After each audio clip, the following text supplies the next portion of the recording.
네, 부동산 전략, 자산관리 전략의 모든 것이 공개됩니다. 부전자전 부동산, 안녕하세요. 진행의 김효선입니다. 팔지 않고 버티면은 매년 보유세 폭탄을 맞고요. 그렇다고 팔자니 양도세 부담이 크죠. 또 그렇다니 증여를 하면 취득세도 올린다고 하니까 이거 팔지도 주지도 못하는 정말 사면 초가가 따로 없는 것 같습니다. 요즘 다주택자들의 심정이 좀 답답하다라고 합니다. 특히나 이번 정부의 대책으로 인해서 다주택자들의 선택의 기로에 놓인 것은 좀 분명한 것으로 보여주고 있습니다. 과연 이번에는 다주택자들이 그렇기 때문에 매물을 과연 내놓을까요? 오늘은 세금 폭탄에 자불안석이 된 이 다주택자들을 위한 정보들 어떻게 하면 현명한 선택을 또 하실 수 있는지 그와 관련된 정보를 전해드리도록 하겠습니다. 오늘 이 시간도 주목해 보시길 바라겠고요. 방송 중에 궁금하신 사항들 있으시거나 전문가와 함께 상담 나누고 싶으신 분들은 아래 나가고 있는 번호로 연락 주시기 바랍니다. 자, 02-1638-3949번 열어두고 있습니다. 서울이에요. 지역번호 02-1638-3949번으로 전화하실 수가 있고요. 문자가 더 편하신 분들은 문자도 남겨주십시오. 정보용료 100원 부과됩니다. 샵 3989번으로 문자 남기시면 친절히 계속 도움드리도록 하겠습니다. 자, 그럼 부전자전 부동산 본격적으로 출발합니다.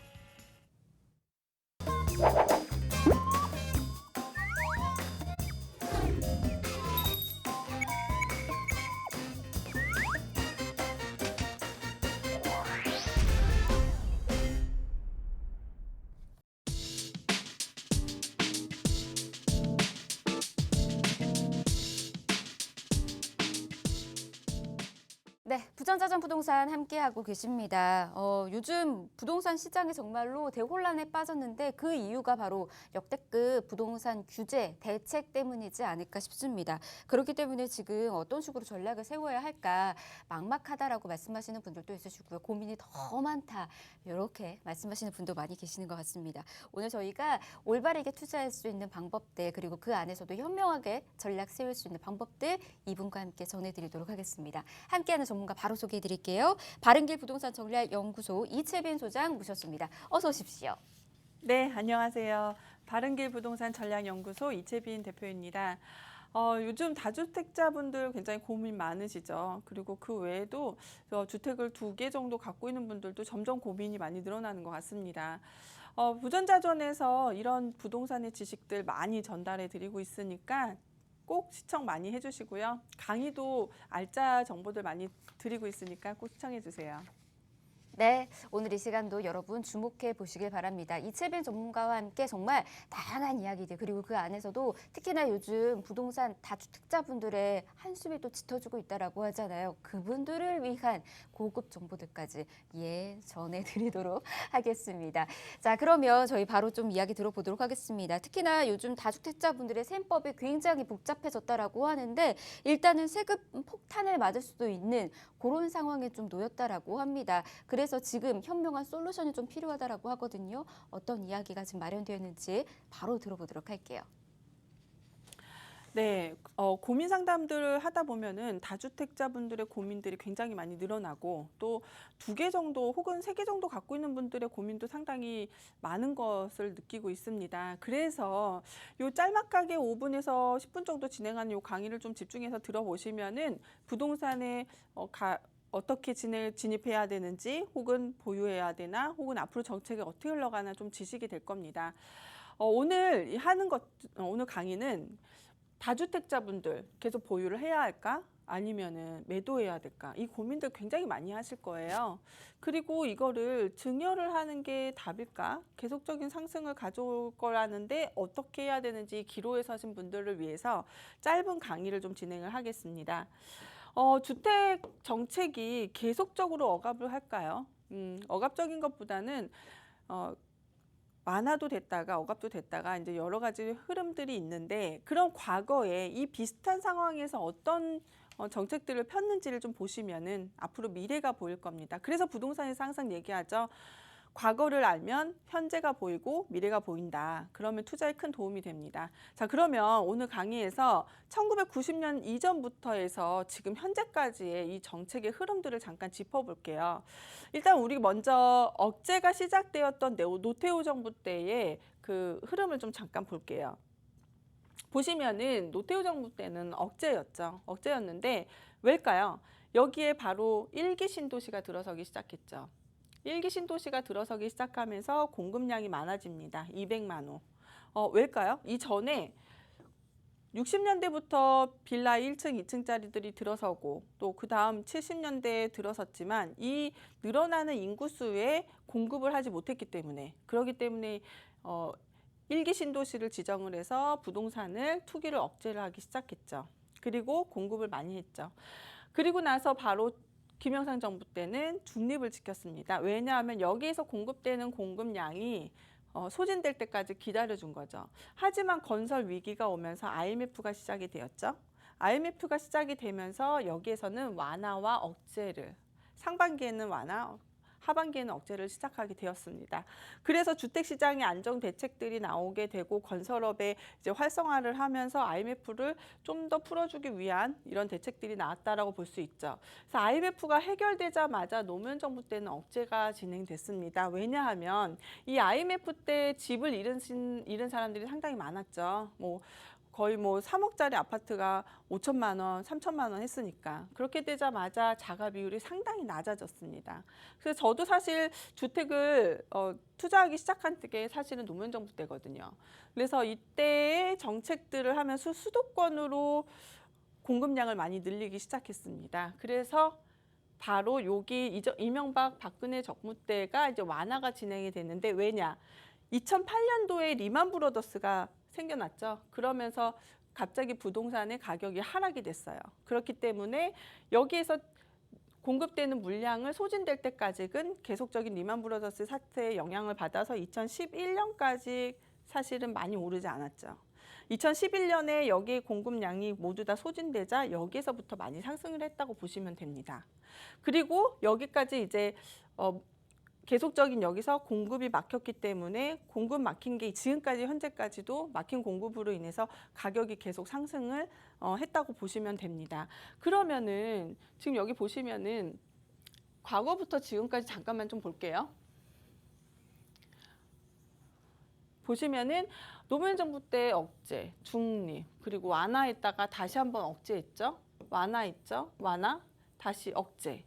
그 다음에 여기가 억제와 완화가 중립 혹은 요 정도로 갈 거라고 예상을 하는데 저는 이제 다시 한번 완화가 올 거라고 예상을 합니다. 왜냐하면 지금 현재 자가 비율이 많이 소득이 많은 사람들이 집이 없는 건 아니잖아요. 사실은 집 없는 사람들은요 저소득층, 그 다음에 중산층이에요. 그 중산층과 저소득층의 문재인 정부 쪽에서 공공재개발이라던가 신토공이라던가 이런 여러 가지들을 공급을 하게 되면서 자가 비율이 높아지게 되면 다시 한번 완화 정책들이 나오게 될 거라고 예상을 하기 때문에 지금 갖고 있는 다주택자분들은 내가 보유세와 종부세를 감당할 수 없으면 어쩔 수 없지만 감당할 수 있다면 좀 더 갖고 계시고 2년 후에 정도 팔지 말지를 좀 그때 고민을 해보시는 게 더 좋지 않을까라고 이제 결론을 좀 내리고 싶습니다.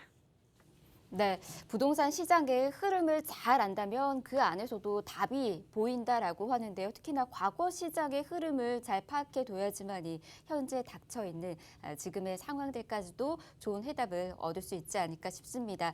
지금 다주택자분들 계속해서 보유를 하는 게 맞는 건지 아니면 매도를 해야 하는 게 맞는 건지 그 답답한 심정들 방금의 흐름들 안에서도 한번 찾아가 보시길 바라겠고요. 더 궁금하신 사항들은 우리 이채빈 전문가와 함께 계속해서 풀어가실 수가 있으니까 아래 나가고 있는 번호로 연락 주셔서 상담도 받아보시길 바랍니다. 참여할 수 있는 번호 한 번 더 소개해 드릴게요. 자, 021638-3949번, 또 정보용료 100원 부과되는 샵 3989번 지금 아래 나가고 있는 이 번호로 연락 주시면 친절히 계속 도움 드리도록 하겠습니다.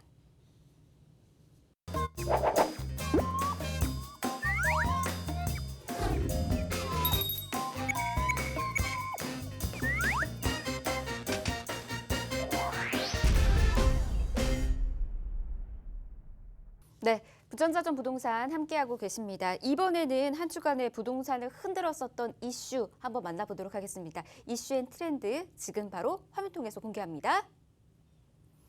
네, 이번 주 이슈는 왜 다들 말리는 빌라에 투자해야 할까? 이거네요. 맞습니다. 요즘 이제 아파트 아파트 투자하셨던 분들이 투자처로 옮겨서 빌라에 이제 관심을 갖고 투자하고 있다는 얘기 하고 있습니다. 하지만 빌라에 투자하는 거에 있어서 좀 고민하시는 분들 그리고 또 걱정하시는 분들이 많다 보니까 빌라 투자하는 게 맞는 건지 그리고 그 안에서 정말 수익을 볼 수 있는 건지 이런 고민들 하고 계시는 분들도 좀 많이 있는 것 같더라고요. 자, 그래서 이와 관련된 이야기들 오늘 이슈앤 트렌드 통해서 한번 살펴보도록 하겠습니다. 빌라 투자 계획하고 있으셨던 분들 지금 연락 주셔서 관련된 부분들 같이 또 풀어가셔도 좋을 것 같습니다. 아래 나가고 있는 번호 열어두고 있으니까 방송 중간중간마다 또 궁금하신 부분들 있으면 계속해서 연락 주시기 바랍니다. 자, 02-1638-3949번은 무료로 열어두고 있고요. 문자 내면 정보용료 100원 부과됩니다. 샵 3989번으로 문자 남겨주시면 계속해서 친절히 도움드리도록 하겠습니다. 그러면 오늘의 이슈앤 트렌드에 공개된 주제와 관련된 이야기들 바로 나눠보도록 하겠습니다.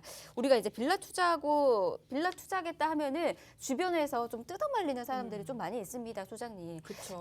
특히나 이제 빌라 같은 경우에는 돈 안 되는데 왜 하냐. 이렇게 하는 이제 약간의 쌍팔년도 그렇죠. 그런 마인드 갖고 계시는 분들이 좀 많이 있어서 이거 투자해야 하는 건가 말아야 되는 건가 딱 그 기로에 쓰신 분들도 있으시거든요. 그리고 또 주변에서 하라고 했는데 이 사람 뭐야 나한테 지금 잘못된 정보 주면서 나 그렇죠. 이렇게 일부러 그러는 건가? 이렇게 생각하시는 네. 분들도 많이 있는데 그렇죠. 빌라 투자 이거 좀 우리가 하기 위해서는 이 안에서 성공하는 이야기들이나 아니면 요즘 어떤 식으로 좀 흘러가고 있는지 이것부터 좀 알아볼까요? 네. 음. 일단 쌍팔년도 얘기를 하자면 네. 과거에 빌라의 거래량을 좀 잠깐 먼저 볼게요. 네. 만약에 요즘 거를 보게 되면은 그렇고 아파트도 올랐는데 빌라 당연히 오르는 거 아니야? 라고 하겠지만 옛날 거 먼저 짚어보고 앞으로 상승할 건지 지금도 왜 상승했는지를 좀 알 수 있잖아요. 네. 과거의 거래량을 보시면은 88년도, 네. 80년대부터 좀 보시면은 상승했다가 다시 또 약간 하락했다 유지했다가 다시 후 2000년 한 중반 정도 보면 다시 또 상승을 하죠. 그리고 지금 현재 보면 꾸준히 상승 곡선을 계속 유지를 하죠. 이게 어떻게 보면은 주택의 공급량과 똑같이 비례를 한다고 보시면 돼요. 네. 공급량이 많아지면 적어지면은 얘가 상승을 하거든요. 그런데 보세요. 이제 다음 화면에서 요즘에는 어떨까요? 요즘에도 많죠. 그래서 거래량을 좀 2000년 1월부터 상반기를 좀 통계 자료를 보면은 거래량이 늘어났다가 3월에 다시 한번 하락했다가 지금까지 계속 상승했죠. 그러네요. 네, 여기에 영향이 있어요. 사실 두 가지죠. 빌라의 수요는 누구일까요? 그러니까요. 뒤에 가서 얘기할까요? 예, 조금 있다가. 조금 예. 있다가 재밌는 걸 얘기해드려야지. 좋아요, 좋아요. 궁금하시는 분들은 지금 계속해서 채널 고정하시고 따라오신다면 그 답을 아실 수 있지 않을까 싶습니다. 근데 이제 저는 궁금한 게 사실 지금 계속해서 매매 건수라든지 이런 것들이 갑자기 폭등하는 수준으로 올라가고 있는 거잖아요. 그래프를 딱 봤었을 때도 갑자기 정점을 찍어가고 있는 그런 모습인데 사실은 그 전에 어떻게 보면 찬밥 신세였거든요. 빌라 투자하는 거에 있어서. 근데 왜 갑자기 이렇게 귀한 대접을 받게 된 걸까요?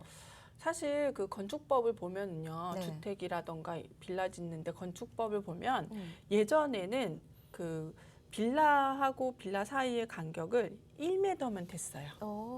근데 이제는 일조권에 조망권에 뭐 이런 것들이 넣었기 때문에 이제는 빌라 사이 간격 되게 넓은 걸 볼 수 있을 거예요. 네. 옛날에는 그냥 창문 열어서 옆에 집에 그냥 다리 건너 그냥 건너가면 돼요. 문이 열려 있으면. 그런데 이제는 바뀌었잖아요. 이제 퀄리티가 좀 좋아졌다. 이런 것도 있고요. 또 하나는 이제 서울시가 노후수가 이제 40년이 넘었어요. 사실 서울 쪽에 주택을 짓기 시작한 게 이제 많이 짓기 시작한 게 80년대거든요. 네네. 그러면은 80년이면 지금 현재 보시면 40년이 넘은 거죠. 벌써. 그렇죠. 그런데 빠르다. 걔네들이 이제는 재개발이 된다는 거예요. 네. 그래서 재개발 뉴타운 해제 지역이 20곳이 넘게 되고 사실은 이게 예전에는 392곳이 모두 다 재개발을 해야 되는 지역이었어요. 근데 이게 이제 법이 바뀌면서 이제 그런 것들이 해제가 되고 공급이 안 되게 되다 보니까 이제 주택이 계속 빌라 가격이 계속 상승하게 되었죠. 그래서 올 들어서 연립 다세대 주택의 세입자 증가표를 잠깐만 볼게요. 네. 보면은 2019년 12월에 보면은 1억 7천만 넘었죠. 와우. 그런데 점점 늘어나죠. 그래서 여기표랑 이런 것들을 봤을 때 빌라의 수요자는 사실은 상당히 많기 때문에 가격이 상승하고 전세가도 상승하고 그러고 있다라고 보실 수가 있죠. 네.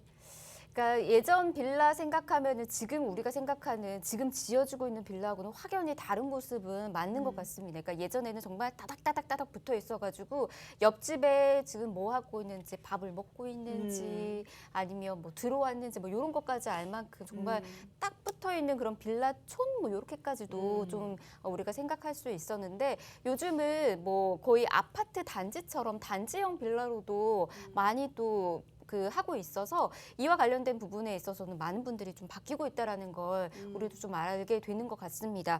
근데 이제 최근에는 이 빌라가 재테크 역할까지 또 하고 있다라고 하니까 이 점도 여러분 주목해 보시면 좋을 것 같기도 합니다. 근데 요즘 한창 이슈가 되고 있는 게 이 빌라 자체도 공공 재개발이 그렇죠. 또 있다라는 그런 이슈가 있더라고요. 이 이야기도 좀 들어볼까요? 이제 공급 자체가 너무 많이 막혀 있으니까 공공 재개발을 해서 용적률도 높여주고 거기에다가 많은 베네핏을 주면서 많은 주택을 공급을 하자 이런 정책들이 이제 나왔잖아요. 네. 그래서 공공 재개발이 왜 돈이 되고 왜 괜찮은지를 좀 잠깐 설명을 좀 드릴게요. 표를 보면서 민간 재개발은 중요한 게 분담금은 지원금이 없어요. 그러면 내가 만약에 지분 10평짜리의 빌라를 갖고 있는데 분담금이 막 3억씩 나왔다. 그러면 이 부담스럽죠. 사람은 팔고 나가야 돼요. 그렇죠. 그런데 공공재개발 보세요. 공공이 부족분을 대납을 해줘요. 어. 그러니까 내가 돈이 없어도 나 분양권 가질 수 있네라는 희망이 굉장히 큰 거죠. 그렇네요. 네. 그래서 요즘에는 막 그런 얘기 많이 해요. 나 이거 신축 빌라 샀는데 지분이 6평밖에 안 되면 나중에 분양권 안 나오는 거 아니에요? 아니 부담금 많지 않아요? 라고 얘기를 하는데 네. 공공재개발은 그걸 고민할 필요가 없다는 거죠. 그런 그러면 고민까지 할 필요 없다. 네. 그리고 입주때가 되면 내가 조합원 분양으로 받았을지라도 얘가 전세가가 훨씬 넘기 때문에 특별히 들어갈 돈이 없어요. 그러니까 이 대납을 공공에서 해주게 되면 나는 크게 고민하지 않고 빌라 한 채 갖고 있는 것으로도 아파트를 살 수 있는 거죠. 가질 수 있는 거죠. 네. 그것도 있지만 중도금이 민간 재개발은 60% 그런데 공공 재개발은 40%밖에 안 된다는 거. 너무 좋죠, 그것도. 네. 그리고 사업기간 이거 평균 민간 재개발이 10년이지만 사실 평균적으로 보면 15년이에요. 10년 더 걸리죠. 더 걸려요. 이거는 짧게 본 건데 공공재개발은 이런 여러 가지 문제가 되었던 브레이크가 되었던 부분들을 다 해결했기 때문에 5년이면 입주가 가능한 거예요. 이것도 되게 좋죠. 그리고 분양가 상한제 적용을 민간은 받지만 공공재개발은 받지 않기 때문에 일반 분양을 주변에서 아파트가 오르는 시세만큼을 분양가로 넣을 수가 있죠. 그러면 사업성이 훨씬 좋죠. 그러면 네. 어떤 현상이 일어났냐? 1군 시공사가 서로 들어오려고 하는 그런 현상들이 있기 때문에 내가 좋은 아파트, 좋은 브랜드의 아파트를 가질 수 있다. 이게 굉장히 좋은 거. 네. 그리고 또 하나가 이제 사업비 이주비. 네. 민간 재개발은 이주비가 지원이 안 되지만 공공 재개발은 주택도시기금에서 융자가 연 1.8%. 지금 이자가 한 3.7% 되죠. 3.7%더 하는 경우도 있어요. 네. 그렇죠. 그런데 그 반도 안 되게 이율을 낮게 해줘서 가능하다는 거. 네. 그리고 비주거 시설에는 예전에 지원이 없었어요. 네. 근데 이제 공공의 매입을 지원을 하죠. 네. 이런 부분에서 이제 베네핏이 너무너무 많다는 거. 네. 그러니까 이걸 좀 비교해서 좀 봤었는데 결국은 좀 돈인 거거든요. 그러니까 그렇죠. 돈이 이제 이 정도의 지원이 있기 때문에 사업 속도도 빠른 거고요. 그리고 실제로 우리가 이제 부담 또한 덜 수도 있고 이렇게 지금 되어 있는 이 비교표를 이렇게 좀 보여드렸습니다. 그러면 이제 오늘 저희의 그 주제를 여기서 한 번 더 짚어봐야 되지 않을까 싶습니다. 우리가 빌라 투자 왜 해야 하는지에 대한 그 물음에는 뭐라고 답할 수 있을까요? 왜 주목을 해야 되느냐? 그러면 지금 그 재개발 때문에 네. 서울에서 공급해야 되는 채소가 12만이 막혀 있어요. 채소예요, 그거는. 최소. 사실은 적정은 사실 30만이 넘는 게 맞아요. 네. 재개발로. 예. 그런데 이제 채소로 봤을 때 보수적으로 봤을 때 12만이죠. 근데 보시면은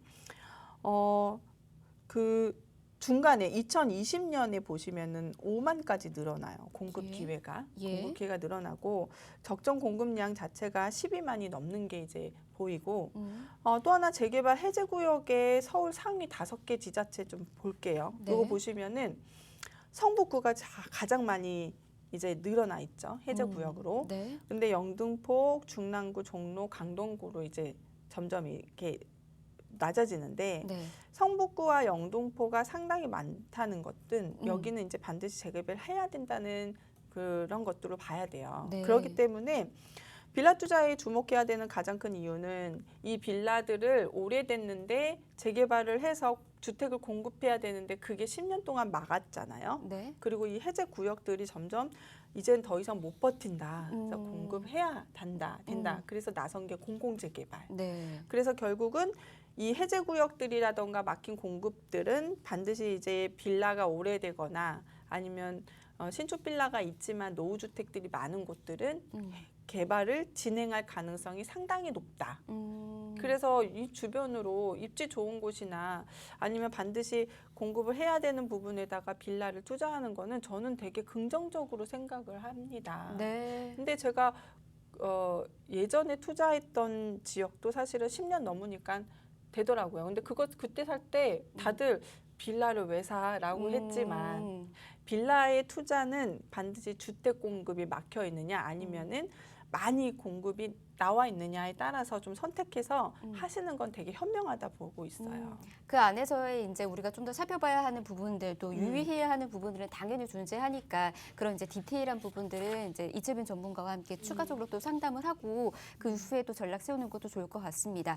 일단은 어쨌든 빌라 투자에 있어서는 어떻게 보면 막혔던 부분들이 이제 재개발을 통해서 해제가 되면서 그로 인한 입지가 좋은 곳이 재개발이 이제 가능하다라고 하면 당연히 그 가치는 또 있는 거잖아요. 그렇기 때문에 빌라 투자에 있어서도 우리가 도전해봐도 괜찮다. 이렇게 생각해도 좋을 것 같습니다. 그래도 이왕이면 빌라보다 아파트가 더 낫지 않냐. 이렇게 말씀하시는 분들도 있으시거든요. 그 부분에서는 어떻게 생각하세요? 근데 제가 만약에 돈이 많으면 아파트 투자하죠. 아, 그래요? 아파트. 결국은 그런데, 아파트인가 그러면? 네. 빌라에 빌라가 왜 가격이 오를까요? 글쎄요. 그것도 저는 좀 궁금하긴 해요. 왜 그런 건가요? 제가 항상 질문하죠. 주택 가격은 왜 오르나요? 실수요자가 많기 때문에. 네. 투자가 많기 때문에 오르는 건 굉장히 리스크예요. 주식이 막 오르는데 내가 그걸 딱 사가지고 오를 걸 기대하는 거예요. 그렇죠, 그렇죠. 그래서 실수요자가 주택 가격의 상승을 일으키는 건 실수요자예요. 그럼 빌라도 실수요자가 많기 때문에 가격이 상승하겠죠? 네. 자, 그럼 보세요. 돈이 많은 사람이 집이 없는 경우 있나요? 아니죠. 다 있죠. 그러면 중산층은 자가 비율이 얼마나 될까요? 글쎄요. 한 50% 미만. 미만? 그렇죠. 네. 저소득층은 그거보다 더, 훨씬 낮아요. 네. 예, 그래서 빌라의 수요자가 많기 때문에 빌라가 가격이 상승한다. 그렇게 보시면 되는데 그거 말고도 빌라가 상승하는 또 하나 이유가 바로 재개발인 거죠. 네. 재개발이나 이런 것들을 진행을 해서 반드시 주택을 공급을 해야지만 저소득층과 중산층의 자가 비율이 높아지기 때문에 주택 가격이 안정화가 되죠. 그래서 아파트를 고를 때나 빌라를 고를 때 반드시 보셔야 되는 게 투자가 몰려서 가격이 상승하는 거는 의미 없어요.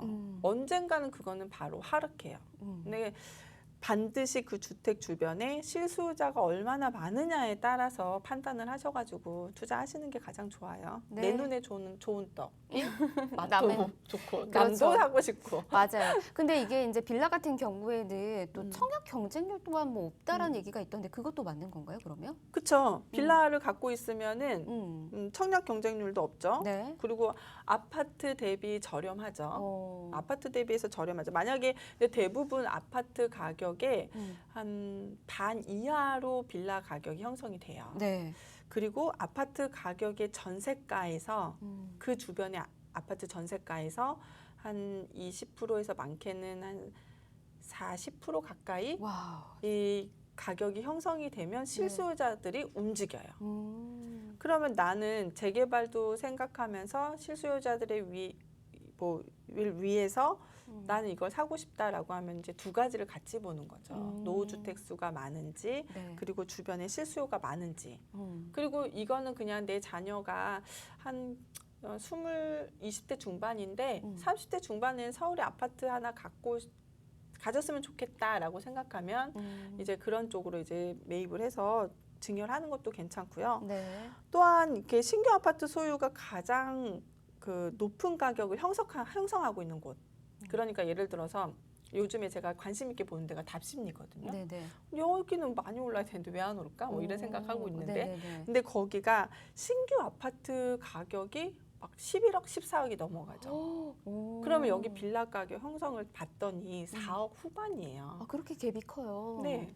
그럼 이런 데는 빌라 가격이 상승할 수가 있는 거죠. 근데 노후주택 수도 굉장히 좋아요. 근데 이런 패턴으로 좀 생각을 해보시면은 좀 가격 상승도 기대할 수 있고 재개발도 기대할 수 있고 네, 괜찮을 것 같아요. 그러면 그쪽에서도 이제 재개발이 또 움직일 수 있는 가능성이 굉장히 큰 거고요. 그리고 네. 그 답심리 주변이 네. 이제 청량리 개발로 인해서 굉장히 개발이 커져요. 맞아요. 청량리 쪽에 개발된다는 얘기 들었어요. 동대문구 쪽에. 그렇죠. 예. 거기가 균형발전 촉진지구에다가 역세권 개발에다가 종상향도 해주고 너무너무 커지니까. 네. 근데 저는 그래서 굉장히 답심이 그래요. 되게 적다. 가격이 낮다. 일단은 우리가 이런 네. 이제 또 고급 정보는 네. 조금 이렇게 또 아껴두는 걸로 예, 하도록 하겠습니다. 더 궁금한 부분들이 있으시면 이제 아래 나가고 있는 번호로 연락 주시면 또 친절히 도움 드리고 있으니까 0263813949번 또 정보용료 100원 부과되는 샵 3989번으로 계속해서 남겨주시길 바라겠고요. 일단은 빌라 투자가 충분히 매력적이다라는 걸 알게 된 것 같습니다. 근데 사실 아파트 같은 경우에는 브랜드도 다양하게 되어 있고 그리고 이제 입지적인 부분들도 좀 잘 고려한다면 내가 이 정도는 괜찮겠다 하고 판단해서 결정을 할 수가 있거든요. 근데 빌라 같은 경우에는 어떤 게 좋은 빌라인 건지 어떤 게 정말 이제 나중에 시세 차익을 볼 수 있는 곳인지 이런 거를 이제 구별하기가 굉장히 힘들어요. 이건 어떻게 할 수 있을까요? 제가 빌라도 이제 실수요자들에 의해서 주택이 상승한다. 네. 실수요자들이 저소득층의 이제 자가비율이 낮기 때문에 빌라가 상승할 가능성도 높고 재개발도 있다라고 결론을 했잖아요. 예, 예. 자, 그러면 실수요자들의 입장에서 빌라를 고르는 거예요. 예. 내가 만약에 여기서 산다. 그러면은 입지도 파악을 해보고 뭐 예를 들어서 여기가 3인 가구가 혹은 뭐 2인 가구가 산다라고 했을 때 동선, 자재 어떤 걸 썼는지 시공사는 예전에 지었을 때 하자가 없었는지 많이 지은 거 맞는지 뭐 이런 것들을 꼼꼼히 분석을 하면 나중에 실수요자들에 의해서 움직이기도 하고 또 거래가 되기도 합니다. 요즘에는 사실 빌라 거래량 좀 많은 편이에요. 네네. 네, 왜냐하면 아파트 사기에는 너무 비싸고 아파트 전세는 계속 올라가서 더 이상 찾을 수는 없고 계속 옮겨 다니는 것도 이제는 싫고 그러다 보니까 이제 빌라로 많이 갈아타는 분들이 많죠. 네. 그래서 반드시 자재랑 뭐 이런 것도 꼭 설계 같은 거, 뭐 동선 이런 것 좀 꼼꼼히 보시면은 괜찮아요. 네, 그러니까 실수요자 입장에서 이 빌라가 어떤 건지 입지적인 부분도 한번 분석해보고 그리고 이제 직접 살아봤었을 때 이곳에 이제 자재나 이런 부분들은 잘 지금 설계가 되어 있는지 뭐 이런 점들만 잘 또 보신다면은 그 안에서도 충분히 성공 가치가 또 보인다라고 하니까 이 점 한번 참고해 보시는 것도 좋을 것 같습니다. 근데 이제 빌라 투자하시는 분들이 의견이 또 나뉘는 게 이거라고 하더라고요. 신축 빌라를 지금 매수하는 게 맞는 건지 아니면 좀 오래돼서 재개발 가능성이 있는 그런 이제 조금 구형 빌라를 하는 게 맞는 건지 여기에서는 어떻게 우리가 알 수 있을까요? 그런 거죠. 지금 나는 제가 공공재개발에 대한 혜택을 많이 얘기했잖아요. 사실 방송에서 다 얘기 못했어요. 더 중요한 거, 더 재밌는 거 되게 많거든요. 궁금해요. 임차인 보호법. 예. 이 어떻게 진행되는지 네. 뭐 이런 걸 얘기를 안 하긴 했는데 일단 만약에 내가 공공재개발 5년 안에 입주하는 아파트 너무 괜찮아. 이거 나 할래 라고 할 때는 지금 사실 공공재개발은 신축 빌라가 있다면 신축 빌라는 괜찮아요. 네. 하지만 1월에 입법 예고이기 때문에 이전에 준공이 난 것들 이런 것들을 사셔야 되지만 그런 게 없다. 정말 이런 건 없다라고 할 때는 구축 빌라를 사시는 게 좋아요. 네. 네, 이런 법적인 관계를 잘 모르시면은 그냥 구축 빌라 사시는데 난 법적인 건 좀 많이 알고 있어라고 하면 신축 빌라가 훨씬 수익률이 좋죠. 그래서 이렇게 접근하면 좋은데 나는 강남 중심으로 음. 임대료도 많이 받으면서 시세 차익도 보고 싶다. 네네. 직주 근접 막 이런 것도 본다라고 할 때는 그건 좀 장기로 보셔야 돼요. 왜냐하면은 이 외곽 쪽이나 노후가 심한 곳이 대부분이 이 서울 중심에서 살짝 벗어난 곳들이거든요. 약간 외곽 지역으로 그렇죠. 빠져 있으니까. 네. 거기들이 이제 개발이 되게 되면은 나중에 관심이 가는 곳이 바로 서울 중심에 있는 빌라촌들인데 네. 이런 데는 거의 대부분 한 10년 정도 보셔야 되니까 난 그냥 그래도 여기가 좋아라고 하면 하시면 좋아요. 대부분 통계적인 자료를 보면 서울 중심의 그 뭐 예를 들어서 역삼동, 뭐 대치동 뭐 이런 데는요. 외곽 쪽보다는 가격 상승률이 2배예요. 그러면 나 시세 차익도 보고 월세도 받고 너무 괜찮아. 그러면 그쪽으로는 신축 빌라를 보시는 게 좋죠. 훨씬 더 이익도 수익률도 좋고요.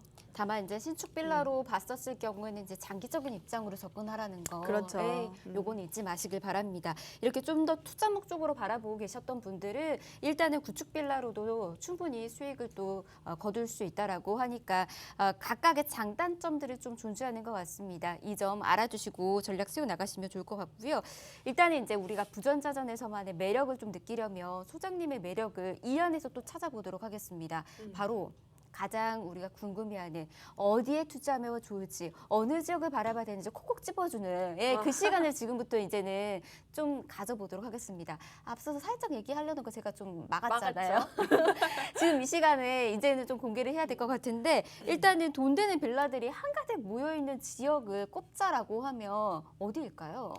막 예전에 우리가 숨은 투자 지역 찾기 막 이런 거 했던 그런 거 그쵸? 했었잖아요. 네. 저는 이 어디?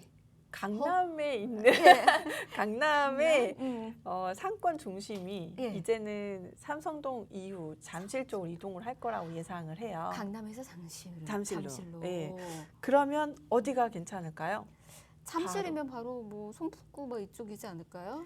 삼전동, 삼정동, 문정동, 석촌 고분역 주변. 네. 그리고 거기는 이제 앞으로 GBC 건립 이후에는 수익률도 좋을 거예요. 임대료가 많이 상승하고. 근데 제가 지표를 봤는데 갑자기 거기에 임대료 상승이 크게 왔어요. 이제 투자할 때가 됐네라는 생각이 들 정도로 네, 거기가 괜찮다. 그래서 앞으로 갖고 계시면은 여기는 또 아파트 들어설 가능성도 갖고 있는 그런 지역이다라고 볼 수가 있고 또 하나는 그 예전에 2007년 8년도에 뭐 한강 르네상스 시대를 만들겠다고 했던 계획들에 있는 지구들 그 중에서 염리동, 마포동 쪽 일대가 재개발이 쭉 진행되면서 쭉 이렇게 올라오는데 여기만 지금 안 되고 있는데 거기가 어디지? 어디예요? 한강을 끼고 있는 마지막 금싸라기? 요지가 될 것 같아요. 그래요? 네. 거기가 어디예요? 합정역에서 딱 한정거장 그리고 도보로는 7분. 마포 이쪽인가? 망원역. 망원역. 사실 대흥역 주변도 저평가되어 있던 지역이었어요. 입지는 너무 좋은데. 근데 거기 지금 재개발되고 있잖아요. 염리 4구역, 5구역. 맞아요. 네. 근데 얘네들이 개발이 진행되고 나면 나중에 여기도 될 거라는 기대감을 갖게 하는 지역이에요. 지금 그쪽 일각에 그 이제 르네상스와 관련된 그런 단어의 그런 이제 뭐 빌라들도 좀 많이 봤었거든요. 그때 이제 지어졌던 걸로 얘기가 들었었었는데 그쪽도 계속해서 투자 가치가 있죠. 높아지고 있는 곳이다라는 거죠. 여러분 주목해 보셔도 좋을 것 같습니다. 그러면 이제 빌라 투자 우리가 이 지역들 좀 알려드리긴 했지만 사실은 이제 이것도 뭐 계속해서 투자 가치가 있기 때문에 살펴보시라는 그런 얘기인 거잖아요. 우리가 성공 사례들까지도 좀 살펴보면서 전략들을 한번 세워나가는 것도 좋을 것 같습니다. 사례는 뭐가 있을까요? 네, 제가 요즘에 재개발에 대해서 너무 공부를 많이 했는데 사실 작년에 장위 9구역에 거기는 이제 추진이나 뭐 이런 거 결정되지 않았을 때예요. 근데 제가 갔을 때 골목도 되게 좁고 근데 골목도 좁고 소방차 한 대 들어가기도 되게 어렵고 집집마다 이 밀도도 굉장히 높고 와 여기는 나중에 개발되겠다라고 해서 샀던 게 있어요. 그리고 걔가 빨리 개발이 되어야지만 중심에서 들어오는 교통량을 네. 도로를 넓혀서 소화를 시킬 수 있는 구역이었어요. 그러니까 어. 반드시 개발하지 않으면 안 되는. 근데 이번에 공공 재개발이 발표가 곧 될 거예요. 그 거의 지역이에요? 확정이죠. 왜냐하면 그 구역은 도로를 반드시 넓혀야 하는 구역이에요. 왜냐하면 그 주변이 재개발이 되어서 2000세대 막 1700세대 들어오거든요. 2000세대, 1700세대 거기 주변이 다 1만 세대가 들어오게 되면은 얘네를 개발하지 않으면 도로가 막혀서 교통체증이 일어나고 민원이 들어오면 구청이 힘들겠죠. 네. 그래서 반드시 될 수밖에 없는. 그래서 여기를 사실 실투 금액이 전세가가 높았기 때문에 네. 5, 6천으로 충분히 들어갔는데 이제 발표가 되고 재지정이 되고 이랬더니 가격 상승이 거의 이 투자 금액을 빼고 네. 한 2억 이상 상승을 했어요. 5, 6천에서. 네, 그것도 와, 한 몇 6, 배인가요? 7개월. 어머나. 그러니까 이런 사례들이 있죠. 네.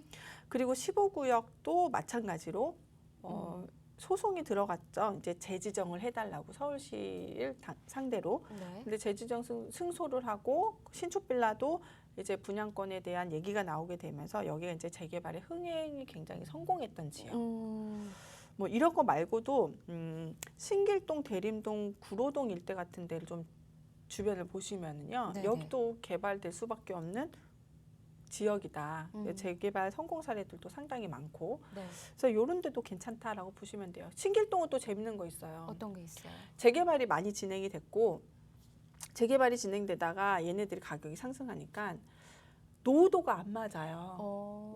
이게 왜냐하면 재개발이 여기저기서 막 진행이 됐는데 한 구역에서 민원이 발생하고 해제가 되고 네. 신축 빌라가 많이 들어서니까 노후도가 안 맞는 거예요. 그러더니 여기 주민들이 서로 합쳐서 뭘 했냐? 지역주택조합.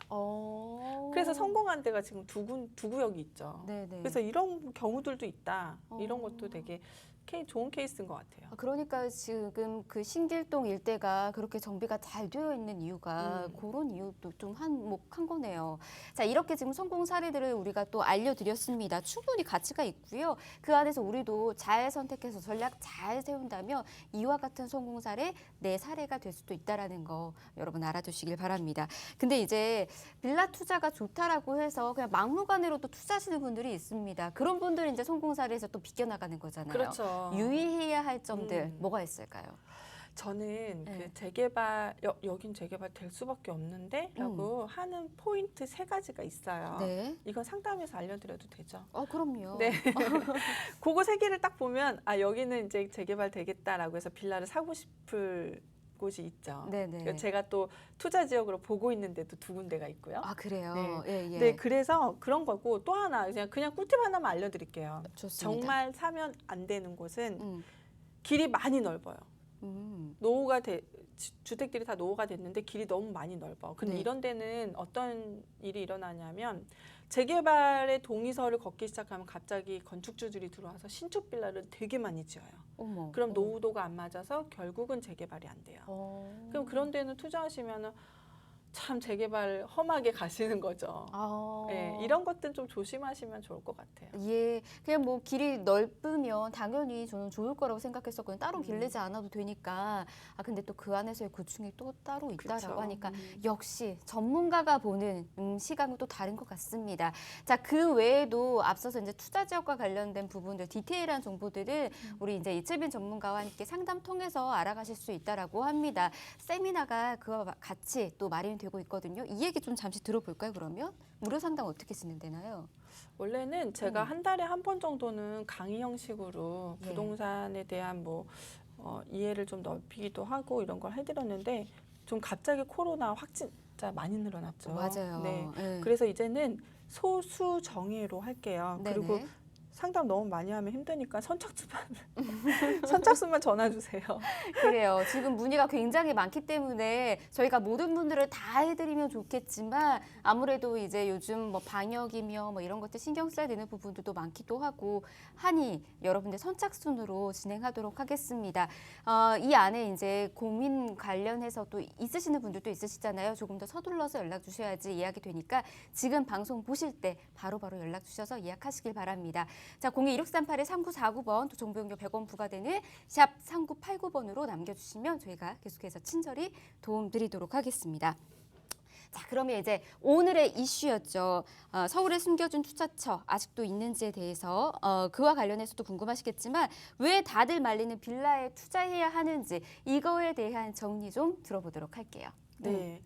서울이 이제 건축연도 40년 지났죠. 음. 네, 그렇기 때문에 재개발이 진행되는 딱 좋은 시기다. 2020년이. 네. 그래서 좀 건축연도 40년 이상 된 지역들의 공급 부족으로 공공재개발 시작되니까 요 지역들로 좀 관심 있게 보시면 좋을 것 같고요.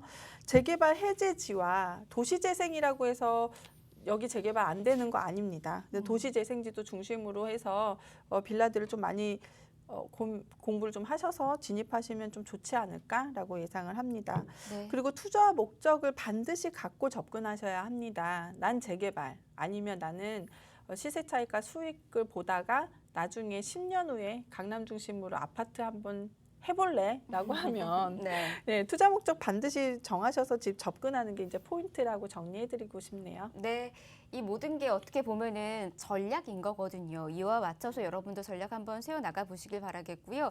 왜 많은 사람들이 지금 이 시기에 아파트가 아닌 빌라에 지금 집중하고 있는지 여러분도 한번 생각해 보시고 그리고 그에 맞춰서 여러분도 한번 도전해 보시길 바라겠습니다. 더 궁금하신 사항들 여러분 아래 나가고 있는 번호 여러분들 위해서 무료로 열어두고 있으니까 연락 주셔서 궁금증 계속해서 풀어가시길 바랍니다.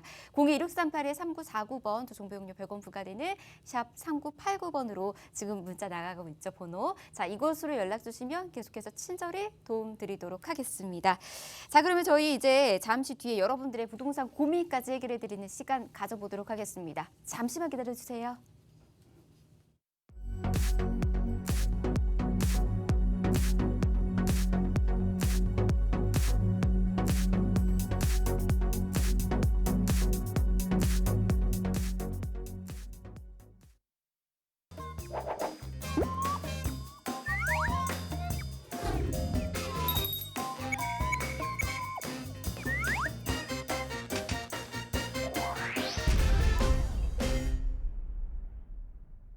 네, 부전자전 부동산 함께하고 계십니다. 자, 이번에는 여러분들의 부동산 투자와 자산 관리 그리고 특히나 성공의 길로 안내할 수 있는 그런 투자법들 알려드리는 부동산 투자 언니한테 물어봐 시간 가져보도록 하겠습니다. 자, 이번에는 우리 이채빈 전문가에게 특별히 언니라고 부를 수 있는 좋은 시간인 거죠. 자, 우리 이채빈 언니와 함께 풀어가는 부동산 고민 해결하는 시간 지금부터 가져보도록 하겠습니다. 여러분들도 관련해서 궁금증 있으시거나 또 채빈 언니와 함께 부동산 전략 좀 세우고 싶으신 분들은 아래 나가고 있는 번호로 계속해서 연락 주시길 바랍니다. 02-1638-3949번 무료로 열어두고 있고요. 문자는 대신 정보용료 100원 부과됩니다. 샵 3989번으로 문자 남겨주시면 계속해서 친절하게 도움 드리도록 하겠습니다. 그러면 바로 여러분들의 고민 만나보도록 하겠습니다. 미리 접수된 고민부터 확인해 보도록 할게요. 화면 통해서 만나보시죠.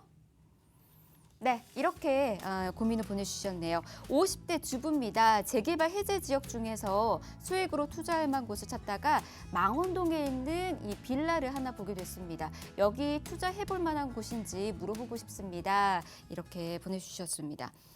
우리 50대 주부님께서 채빈 언니에게 보내주셨네요. 일단은 망원동 쪽을 좀 보고 계시는데 소액 투자로 접근하고 싶으시다라는 말씀이신 거거든요. 괜찮을까요, 채빈 언니? 네, 잠깐 입지를 좀 분석을 할게요. 근데 물건이 있으려나 모르겠어요. 물건 제가 이 문자 발송 보고 봤는데 물건이 좀 없는 것 같던데 일단은 여기가 이제 망원역이고 도보로 한 딱 2분 정도의 위치에 있더라고요. 근데 여기가 요렇게 해서 균형박전 촉진지구에다가 재정비 촉진지구로 규정이 되어 있어요. 그리고 여기에 요렇게 주택이 있는데 여기가 밀도라던가 도로 사정이 굉장히 안 좋아요.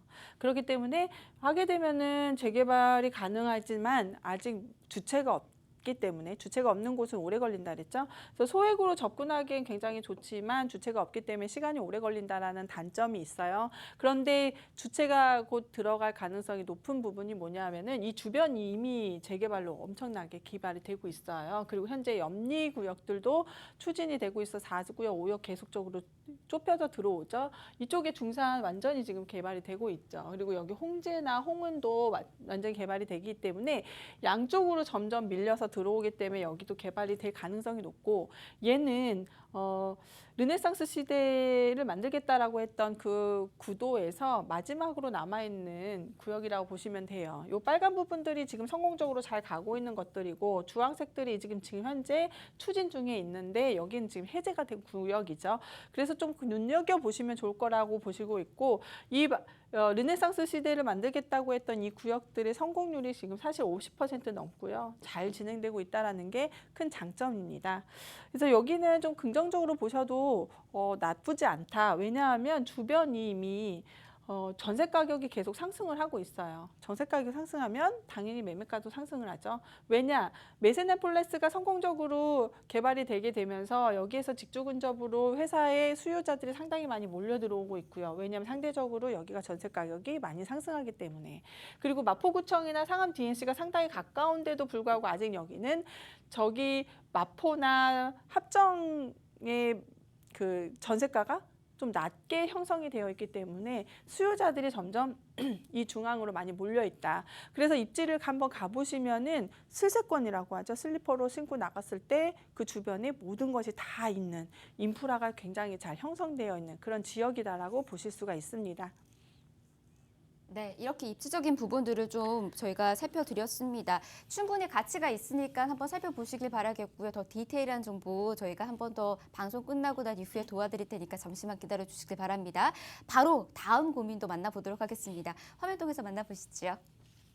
네, 이번에는 이렇게 보내주셨습니다. 안녕하세요. 작년 은퇴를 하고 나니까 월급 같은 투자처가 절실하다는 것을 깨달았습니다. 이왕이면 시세 차익과 월세를 동시에 기대할 수 있는 그런 투자처 찾고 있는데요. 3도심 내 저평가된 지역들 중에서 괜찮은 곳 있으면 살짝 조언해 주세요. 이렇게 보내주셨습니다. 우리 살짝만 조언할까요, 언니? 네, 살짝만 조언을 할게요. 수익형 부동산의 시세 차익도 받고 싶고 수익률도 좋았으면 좋겠다라고 했을 때 맨 첫 번째 반드시 확인해야 되는 건 가격 상승률입니다. 처음에 얼마에 분양을 해서 지금까지 가격이 계속적인 상승을 가져왔는지를 체크를 하시면은 나중에 나도 시세 차익도 볼 수 있고 수익도 같이 볼 수 있다라고 보실 수가 있는데 사실 영등포는 가격 책정을 예전부터 좀 보면은요 계속적인 가격 상승을 가져왔다고 보시면 돼요. 요 시점들을 대충 보면은요 IFC몰 들어올 때 아니면은 63빌딩 들어올 때 쌍둥이 빌딩 들어올 때 높은 빌딩들이 들어올 때마다 전세 가격, 임대 가격, 매매 가격이 계속 을 넘고 있다는 것들을 좀 확인할 수가 있고요. 게다가 입지적으로 봤을 때는 여기쯤이었는데 걸어서 이렇게 나가면은 1분이에요. 1분인데 여기 버스 정류장이 있는데 이 버스 정류장으로 5분 정도로 가면은 국회의사당 역을 갈 수 있고 그 주변에 회사들을 가는데 상당히 가깝다. 그래서 한 10분 정도면은 충분히 여기에서 올 수 있더라고요. 직주 근접에서 상당히 좋은데 게다가 영등포가 굉장히 좋은 이유는 땅에 비해 인구 밀도가 상당히 높아요. 그래서 저녁에 한번 요 주변을 가보세요. 30대가 줄을 이루고 그 맥주집이라던가 식사하는 장소들을 보면은 빽빽하게 인구들이 상당히 많은 것들을 좀 볼 수 있을 거예요. 그래서 상대적 이렇게 수익형으로 좀 기대해 볼 수 있는 그런 지역이다라고 볼 수가 있고 입지적으로도 봤을 때 여기 여러 군데를 끼고 있기 때문에 조금만 가면은 2호선, 5호선, 1호선, KTX 9호선까지도 다 이용할 수가 있어서 사실은 쿼드러플 역세권에 위치하고 있다라고 보실 수가 있죠. 그리고 1인 가구 가장 좋아하는 신세계백화점, 롯데백화점 다 익숙해요. 그리고 여의도에는 이제 곧 전국에서 가장 큰 현대백화점이 들어오죠. 게다가 가장 큰 호재는 파크원. 파크원이 63빌딩 3배 되는 업무동이 들어오기 때문에 앞으로 여기는 수익형 부동산으로 좀 보시기에도 상당히 좋은 입지를 갖고 있다는 것도 핵심 포인트라고 보실 수가 있습니다. 네. 자, 그 지역 한번 찬찬히 살펴보시길 바라겠고요. 자, 여러분도 궁금증 이와 비슷하게 있으시면 남겨주시길 바라겠습니다. 저희가 입지 분석과 함께 그 지역의 개발 호재들까지 살펴드리면서 그와 관련된 분석 철저히 또 도와드리도록 하겠습니다. 자, 부전자전 부동산 저희가 준비한 소식 오늘 여기까지입니다. 저희 방송이 끝나고 난 이후에도 앞서서 소개해드렸던 빌라 투자와 관련된 좀 더 디테일한 궁금증 푸실 수 있는 그런 계속해서 도움 드리도록 하고요. 또 앞서서 일대에 맞춘 상담 원하시는 분들 지금 이양 문자도 굉장히 많이 들어오고 있다고 합니다. 이와 관련해서도 저희가 계속해서 도움 드리고 있을 테니까 연락 주시길 바랍니다. 02-1638-3949번 또 정보용료 100원 부과되는 샵 3989번으로 문자 남기시면 도움 받으실 수가 있습니다. 다만 저희 프로그램에서 제공해 드리는 정보는 투자에 대한 조언일 뿐입니다. 투자에 대한 판단이나 책임 투자자 본인에게 있다는 점, 이 점 꼭 유의하시길 바랍니다. 저희 다음 이 시간에 다시 올게요. 고맙습니다.